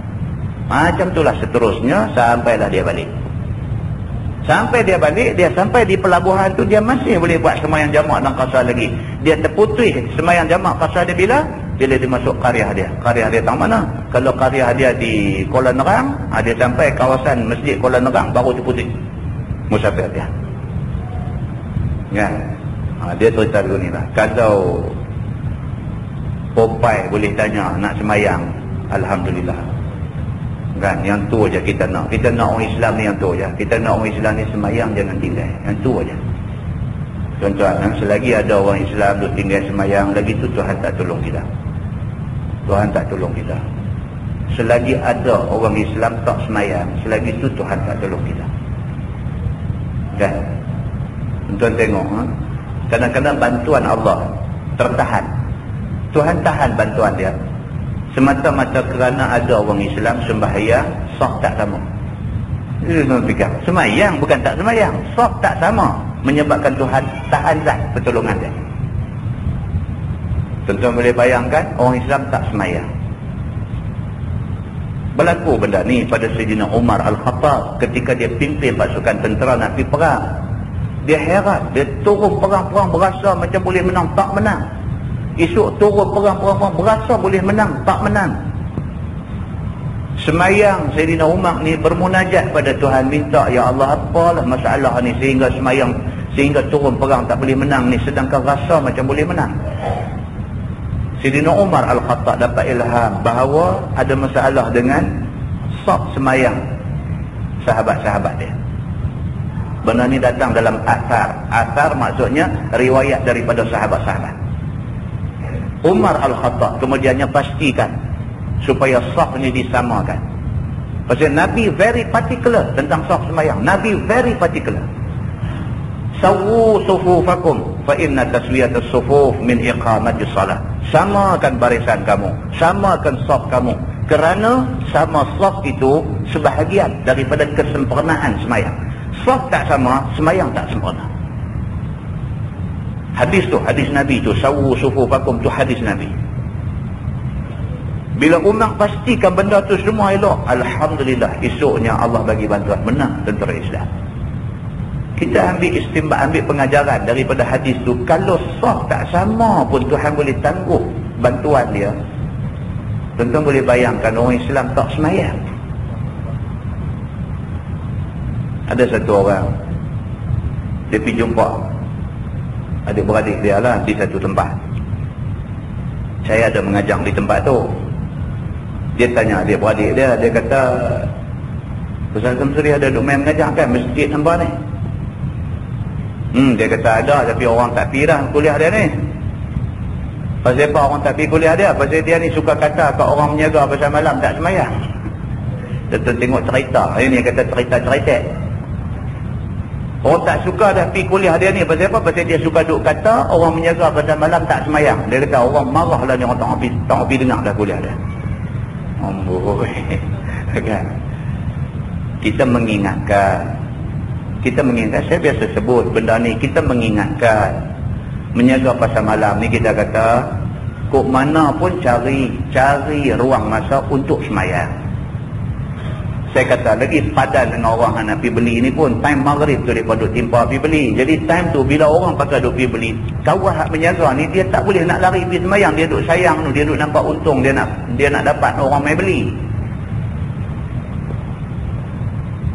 Teguran itu dibuat kesimpulan, dia ni duk kata orang pasal malam semua tak semayang. Tuan-tuan nampak tu salah faham ni, dia boleh jadi begitu. Jadi hak tak pasal-pasal pun jadi nak marah. Dan sebenarnya pun mereka pun tak main kuliah kita, pasal mereka menjaga setiap malam. Kan? Tapi nak jadi kemodai sembang tu, amboi kan. Samalah saya cerita dulu, kawan saya tu orang jadi penolong kanan di satu sekolah. Ustazah sekolah tu duk kepung budak-budak sekolah menengah, duk kepung budak-budak ni suruh semayang sebelum balik rumah. Anak-anak tuan-tuan sekolah menengah, dia ada satu masa dia panggil amali semayang. Budak-budak kena semayang pada masa tu. Budak-budak jenis liang ni, jenis tak mau semayang ni, orang duk kepung, mereka tahan suruh semayang, dia tak mau semayang, dia nak balik pasal kawan balik no ramai. Ustazah kepung kok ni, mereka belah kok no, pergi kepung kok ni, mereka belah kok ni. ustazah yang kata ustazah ni teriak lah. Nak buat apa dah, kepung tak mau semayang juga teriak. Tinggal 7 orang semayang. 7 orang ni lah dia jadi penawak luka dia. Jadi dah tak tahu dah nak buat macam mana, pergi mengadu lah dekat penolong kanan sahabat kita ni. Dia kata, cikgu tolong tengok saya ni budak-budak tak takut. Dia kata, cikgu tolong tengok mereka, suruh mereka main semayang.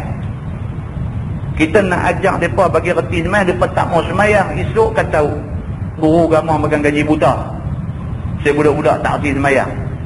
Sedap lah nak katanya. Dia dah tahu kawan ni teriak main nak buta je mata pasal budak-budak tak mau semayang. Dia kata kawan ni makan gaji buta. Tak apalah, cikgu penolong kanan, kawan kita ni pun garang punya orang cengeng. Tak apa, ambil rotan, dia tunggu. Dia tunggu. Budak-budak ni nampak dia ketat surau lah itu bukan semayang. Ada juga nak cerlih balik ni, dia dapat tangkap. Dia sebat budak-budak ni, dia bagi amaran sekali dengan dia kata. Dia kata kat budak-budak ni, hampa ni perangai tak macam orang Islam. Kalau orang Islam, dia kata tak gaduh orang paksa. Reti, kata waktu semayang masuk kena semayang. Hampa ni perangai tak macam perangai orang Islam. Sampai nak semayang pun nak kena orang paksa, sampai nak kena tibai-tibai. Perangai tak macam perangai orang Islam. Tu ayat dia. Tuan tahu, anak ni balik, dia habaq kapak dia. Dia kata cikgu tu kata dia kafir. Nampak tak tu? Rida. Cikgu tadi kata hang ni tak mau semayang perangai tak macam perangai orang Islam. Betul tak betul? Betul lah, hang tak mau semayang ni apa? Perangai tak macam perangai orang Islam. Betul dah cakap tu. Tapi dia pergi habaq kat pak dia nulu gulai. Dia pergi habaq kata cikgu ni kata dia kafir. Ini isu kafir mengkafir. Nampak tak? Amboi. Pak ni dengar-dengar ambil golok perak duk wah PI no, tarik keluar rak kata langkah pergi sekolah macam pang 6. Lebih satu, orang pang 5 dia pang 6. Dia pergi gedebu-gedebat langkah pergi masjid, langkah pergi ke sekolah, kira golok perak tak ada meja. Saya tak mau cakap dengan orang lain, saya nak jumpa cikgu hak nama ni aja. Oh, pak ni pun ramai tuan-tuan dalam masyarakat hak jenis macam ni. Inilah masalah golongan pendidik. Bukan semua ibu bapa mau anak dia dididik sebenarnya. Dia mau anak dia dapat keputusan baik dalam periksa, tapi dia tak mau anak dia dididik. Ni masalah dia. Kan, ni cakap ni daripada hati seorang guru lah. Inilah masalah dia. Mai gedebuk jalan langkah mai cari saya mau cikgu ni aja, hak lain saya tak mau dengar. Bawa mai dia ni aja. Tak apalah, kawan kita ni pun bukan jenis nak lari punya, nak jumpa dia pergi. Dia kata apa masalah? Dia pun ada juga belajar apa itu ni, tapi tak putih limau lah. Dia hak putih limau ni tak apa, tak putih limau ni lagi takut dia boleh jadi macam-macam. Apa dia kata apa masalah dia dah. Dia pun buat jegil mata nak terbit keluar jugalah. Apa masalah abang mai? Apa masalah? Dia ni bila orang buat berani dekat dia pun slow balik lah sikit. Dan ni apa yang cikgu ni anak saya balik duk abang duk kata anak saya kafir apa semua ni. Dia begitu. Siapa kata anak hang kafir? Ada. Dan dia balik abang kat saya, dia duk main bersagang begitu lah. Akhirnya ringkas cerita baru dapat punca sebenarnya saya bukan kata dia kafir. Dia tak mau semayang. Kita nak ajak dia semayang. Kata encik, anak encik kalau dia reti semayang, esok kita mati kubur kita sejuk, anak kita semayang. Kita nak ajak bagi dia semayang. Bila tak mau semayang, orang pujuk tak reti, orang marah tak reti, orang pedai pun nak lari balik lagi. Ni orang ni perangai tak macam perangai orang Islam. Saya kata salah ke saya kata lagu tu. Oh dia kata cikgu kata dia kafir. Saya tak kata dia kafir. Saya kata dia perangai dia macam perangai orang bukan Islam. Tak macam perangai orang Islam. Tak apa, tunggu dah.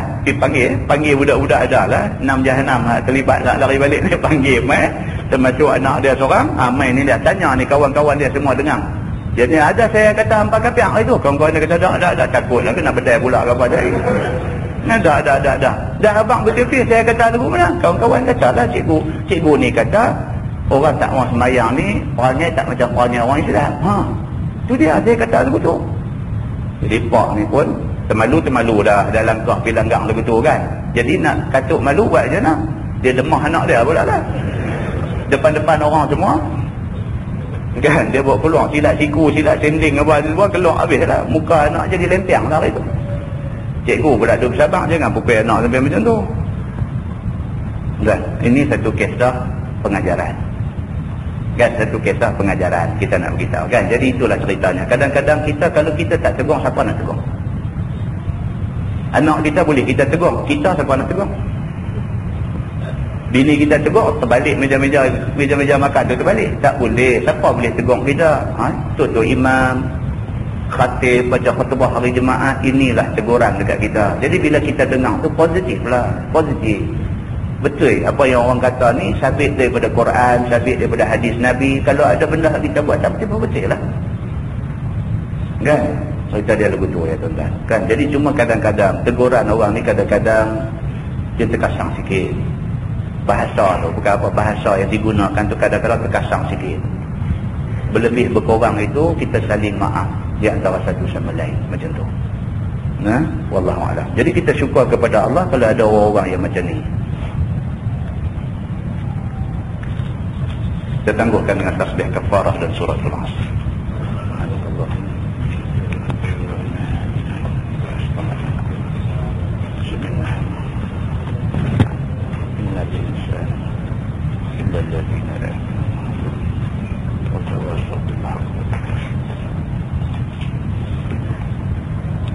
اللهم صل على محمد في الأولين والآخرين وسلم ورضي الله تبارك وتعالى عن سادتنا وأصحاب سيدنا رسول الله أجمعين.